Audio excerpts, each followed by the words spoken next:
অন্য রুম থেকে সবাই বের হয়ে আসলো। আসার পরে তাকে নাকি ওই রুম থেকে বের করে দিচ্ছে। বের করে দেওয়ার পরে তার স্টেটমেন্ট এটাও ছিল যে যখন তাকে ফেলে রাখা হয়েছিল, বেদরক পিটানোর পরে যখন তাকে ফেলে রাখা হয়েছিল, তখন তার যে রুমমেট ছিল সে বললো যে একটা সিএনজি নাকি সে নিচ্ছিল ওইখানে, সিএনজিটাকে গুড়িয়ে দেওয়া হয়েছে। তারপরে সে কোন রকম একটু জায়গা দূরে এসে একটা সিএনজি করে মেডিকেলে নিয়ে আসলো তাকে। ওনার ওনার পায়ে আবার আঘাত আছে, তারপরে মাথার মধ্যে আছে, এই যে চুক আছে, চুকের এখানে অনেক মনে হয় কি একটা দিয়ে বাড়ি দিছে, তারপরে ফুলে গেছে সবকিছু আগে, এখানে চিহ্ন আছে। আমরা দেখছি গতকালকে গিয়ে আমরা ফুলে একেবারে ভিডিও করে নিয়ে আসছি, এমনকি লাইভ করছি ওই জায়গায় গিয়ে, যাতে বোঝা যায় যে তার আসলে উপরে কতটুকু হামলা করা হয়েছে। আজকে পর্যন্ত এখন পর্যন্ত দেখেন যে বাংলাদেশ জাতীয়তাবাদী ছাত্রদলের কোনো কর্মী কখনো কাউকে এরকম কোনো হেনস্থার স্বীকার করেছে কিনা আমার মনে হয় একটি খুঁজে পাবেন না। আসলে এমসি কলেজের বিষয়টা হচ্ছে সম্পূর্ণ একটা, কি বলবো, পূর্ব পরিকল্পিতই মনে হচ্ছিল। কারণ হচ্ছে সাধারণ শিক্ষার্থী ওইখানে অনেকগুলো ছিল, যার কারণে একটা ছেলে মনে হয় একটা কমেন্ট করছিল কোনো একটা পোস্টের মধ্যে, যে কমেন্টের জের ধরে তারপরে ওইখানে ইয়ে শুরু হয়েছিল হট্টগোল তার রুমে, তারপরে বন্ধ করে আমরা যেটুকু শুনতে পাচ্ছিলাম ভিকটিমের কাছ থেকে বাগানের যেটুকু আমরা যেটুকু বলতে পারি, ভিকটিমের সাথে যে ছিল সে কথাই বলছে যে তাকে বেধড়ক মারধর করছে, এমনকি সে তাকে নাকি ওই পায়ের রোগটা কাটার জন্য বলা ইয়ে করা জোর জবরদস্তি করা হয়েছিল। তো তার একটা ফ্রেন্ড ছিল, আমরা যখন ওসমানী মেডিকেল হাসপাতালে তাকে দেখতে গেছি, সে তার এরকম সবকিছু স্টেটমেন্ট দিল। এরপরে পুলিশ প্রশাসন থেকে শুরু করে সবাই আমাদের কাছে আসলো, আমরা মানে একথাই বলছি কারা কারা ওকে মারধর করেছে, কারা ওর রক কাটতে চেয়েছে সে তো বলতো সে তার তার ভাষ্য হচ্ছে, সে বলছে যে একটা সংগঠন, এখন একটা সংগঠন বলতে এটা আপনারা নিশ্চয়ই জানেন যে বাংলাদেশ জাতীয়তাবাদী ছাত্র দল এখন পর্যন্ত কখনো কোথাও ছাত্রাবাসে হোক আর যে কোনো জায়গায় হোক এরকম কিছু টাইম করতে পারে না বা টাইম করে না, টাইমে মানে ইনভলভ না। তো আপনি এটা নিশ্চিত অবগত আছেন যে যখন 5 তারিখের পর থেকে প্রত্যেকটা ছাত্রাবাসে শিবির সমর্থিত নেতাকর্মীরা সাধারণত সেখানে থাকে।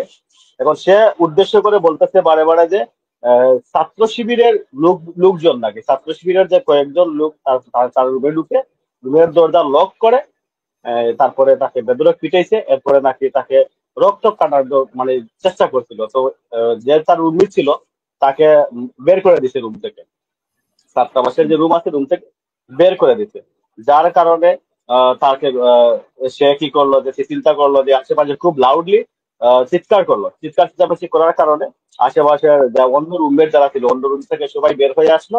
আসার পরে তাকে নাকি ওই রুম থেকে বের করে দিচ্ছে। বের করে দেওয়ার পরে তার স্টেটমেন্ট এটাও ছিল যে যখন তাকে ফেলে রাখা হয়েছিল, বেদরক পিটানোর পরে যখন তাকে ফেলে রাখা হয়েছিল, তখন তার যে রুমমেট ছিল সে বললো যে একটা সিএনজি নাকি সে নিচ্ছিল ওইখানে, সিএনজিটাকে গুড়িয়ে দেওয়া হয়েছে। তারপরে সে কোন রকম একটু জায়গা দূরে এসে একটা সিএনজি করে মেডিকেলে নিয়ে আসলো তাকে। এখন আমরা তো আসলে এটা বলতে পারতেছি না যে যে সে কি করলো। আমরা কলেজ প্রশাসনের সাথে বারে বারে কথা বলেছি, তারা একটা নাকি তদন্ত কমিটি গঠন করছে। হ্যাঁ, তদন্ত কমিটি গঠন করছে, তারা তার রেজাল্ট পাবে। তো আমি মনে করি যেহেতু একটা সংগঠনের নাম এখানে জড়িত, হ্যাঁ, সংগঠনের নাম জড়িত, তো এটা তো আসলে হওয়ারই কথা, হতেই পারে। এখন কিন্তু একটা দাবি করা হচ্ছে যে কমেন্ট আপনাদের বিএনপি থেকে বা আপনাদের ছাত্র, আপনি তো ছাত্র দলের সভাপতি এমসি কলেজের, তো খুলনাতে যে ঘটনা ঘটেছে বা এমসি কলেজে বলা হচ্ছে যে আপনারাই আসলে ছাত্র দলের লোকজন শুধু শিবিরকে ট্যাগ দিচ্ছেন, এই অভিযোগটা আপনাদের ব্যাপারে উঠেছে। না না, আমরা কেন টেক দিতে যাব? আমরা আমরা টাকা পড়ছে নাকি যে টেক দিতে যাব? আমাদের কাজ করে শেষ করতে পারতেছি না, তাদেরকে টেক দিব, এটা কোনো কথা হলো? আমরা তো আমাদের ক্যাম্পাসে সবসময় মানে সুষ্ঠু এবং সহ অবস্থান নিশ্চিত করতে সব সময় বদ্ধপরিকর। আমরা সর্বদা চেষ্টা করি যে সবাই যাতে সহ অবস্থানে এসে মানে একটা সুন্দর একটা প্ল্যাটফর্মে এসে ছাত্র রাজনীতি চর্চা করে। আমরা কেন টেক দিব? সে বলতে পারে আমরা টেক দিব, যাবো কেন? ভিকটিম নিজে বলতো। স্ট্যাটাসে কি ছিল, মানে তার ফেসবুকে স্ট্যাটাস, যে স্ট্যাটাসকে নিয়ে কেন্দ্র করে এই ঘটনা, স্ট্যাটাসে কি ছিল? স্ট্যাটাসে কি ছিল ওইটা জানি না, তবে একটা কমেন্ট ছিল, কমেন্টের আংশিক কিছু আমার মনে আছে, পুরোটা আমার মনে নাই যেহেতু আমার কাছে এই কমেন্টটা নাই। যে আমরা যদি এরকম অবস্থা হয় তাহলে জুলাই বিপ্লবে কেন আমরা রক্ত দিলাম, এরকম কিছু একটা কথা। আর এখন যদি আমরা স্বাধীনভাবে কথা বলতে না পারি তাহলে আমাদের কেন এটা হয়েছে, মাথার উপর দিয়ে বুলেট ছুড়ে গেছে, অনেক লম্বা একটা কমেন্ট ছিল। ওটা তার যে রুমমেট সে বললো। এরপরে এটা বলছে যে তার কমেন্টটা নাকি ওই জায়গা থেকে আবার ডিলিট করে ফেলা হয়েছে। হুম। এখন তো আমরা বিক্রিম গতকালকে যখন আমরা দেখতে গেছিলাম, আমাদের সেন্ট্রাল ছাত্র দলের টিম আসছিল তাকে দেখতে। ওই দেখার পরে ওইখানে যাওয়ার পরে দেখা গেল বিক্রিমের যে বিক্রিমের যে বাক্সমত যে তাকে ইয়ে করা হয়েছে, যে মোবাইলটা নিয়ে তারপরে কমেন্টটা ডিলিট করে ফেলা হয়েছে। আচ্ছা এবার আমরা তো সাগর ওইটা সাহেবকে আসলে আমি একটা বিক্রিমের কাছ থেকে কোনো কিছু শুনতে পারি নাই, কারণ হচ্ছে ওই সাগর সাহেবকে আমি একটা প্রশ্ন করতে পারি, আমাদের তরুণ ছাত্র নেতা সাগর সাহেব, আপনাকে ধন্যবাদ। আমি ছাত্র রাজনীতি যারাই করে তাদের প্রতি আমার ভীষণ ভালোবাসা, কারণ আজকে আমি যতটুকুই জীবনে হয়েছি যাই করে কমে খাচ্ছি সেটাই অতীতে আমার ছাত্র রাজনীতির জন্য। এবং আপনি একটা ঐতিহ্যবাহী কলেজের একটা খুবই ঐতিহ্যবাহী ছাত্র সংগঠন জাতীয়তাবাদী ছাত্র দলের সভাপতি, আপনাকে আমি বন্ধু হিসাবে, একজন সুপ্রিম কোর্টের আইনজীবী হিসাবে ধন্যবাদ জানাই আপনার সাহসী উচ্চারণের জন্য।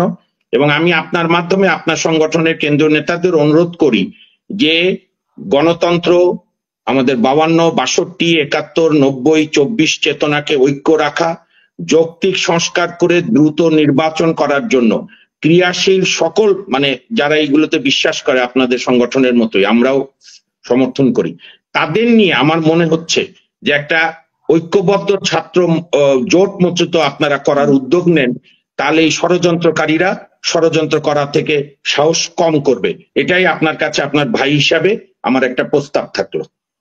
Thank you. এখন আমি আরেকটু অ্যাড করি, আমি ওই সময় নেটওয়ার্ক চলে যাওয়ার কারণে পুরো কথাটা আমি শেষ করতে পারিনি।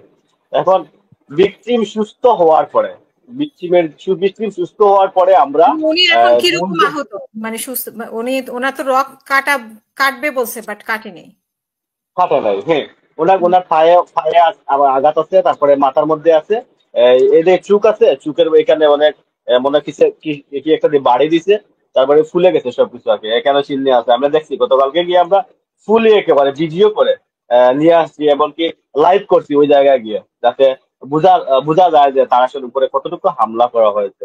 আমরা তো এটা ভিকটিম সুস্থ হওয়ার পরে বা ভিকটিম যখন মনে করছে কথা বলতে পারবে তখন জানতে পারবো। আর তাকে আমরা যদি দেখা যায় কোন সংগঠন, যদি বাংলাদেশ জাতীয়তাবাদী ছাত্র দল কখনো এরকম কোনো কাজে লিপ্ত থাকে, আমরা সব সময় আমাদের যেই করবে তার বিরুদ্ধে যথাযথ শাস্তির বিধান রয়েছে। আমরা চাই প্রত্যেকটা সংগঠনে এটা থাকুক, আর এটা অব্যাহত থাকলে আমরা জাতীয়তাবাদী ছাত্র দল বলেন আর যে কোনো সংগঠন বলেন, ক্যাম্পাসে সুন্দর একটা পরিবেশ বিরাজ করবে। আমরা চাই সবসময় ক্যাম্পাসে সুন্দর একটা পরিবেশ থাকুক, সবাই সবার জায়গা থেকে ভালোটুকু দিক, ভালো অবস্থায় যাক। বাংলাদেশ জাতীয়তাবাদী ছাত্র দল সবসময় চেষ্টা করে। আপনার এমসি কলেজেরই সাগর সাহেব, আপনার এমসি কলেজেরই একটা ঐতিহ্যবাহী হোস্টেল ছাত্রলীগের গুন্ডারা পুরাই দিছিল না? হ্যাঁ, আগে তো পুড়ে দিছিল অনেক আগে, তারপরে ওইগুলো আবার রিপেয়ারিং করা হয়েছে। হ্যাঁ, ওগুলা রিপেয়ারিং করে এইখানে কাটতেছে আর কি, ওরা রিপেয়ারিং করার পর ওইখানে আবার কাটতেছে। আগে ছাত্রলীগ ছিল, এখন মনে করেন সবাই মিলে আছে আর কি।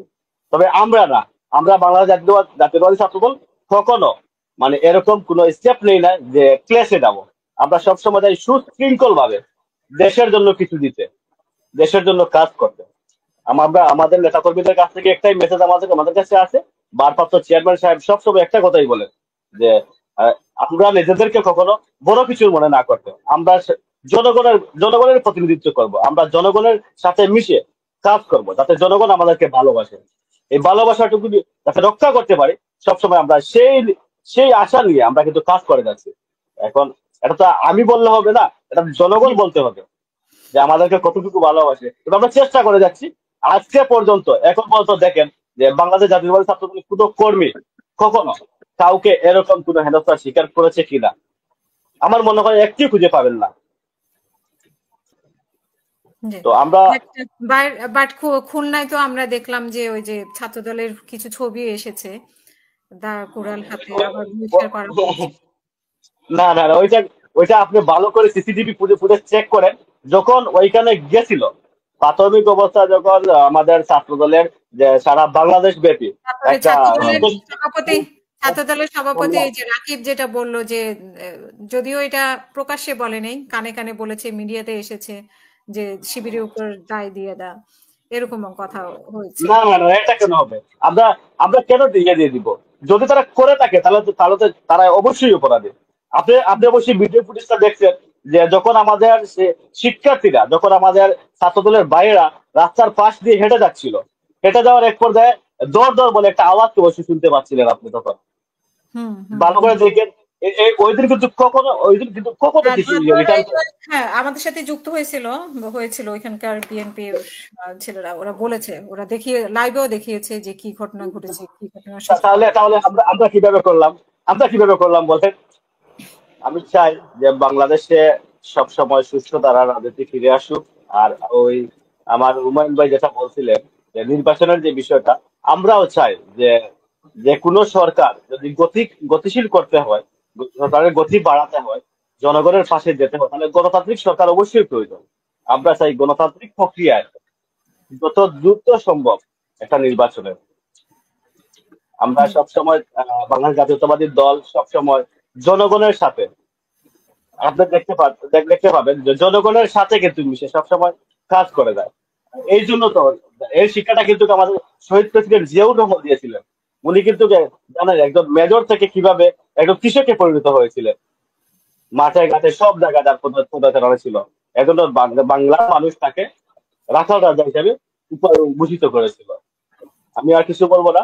আমি বলবো যে যা বাংলাদেশের ভিতরে যদি কখনো কোনো যে কোনো সংগঠন বলেন, যা ব্যক্তি বলেন, কোনো অনৈতিক কোনো কাজে লিপ্ত হয় বা অনাকাঙ্ক্ষিত কোনো ঘটনা ঘটায়, তাহলে এর সম্পূর্ণ দায় তাদেরকে নিতে হবে। ধন্যবাদ আপনাকে।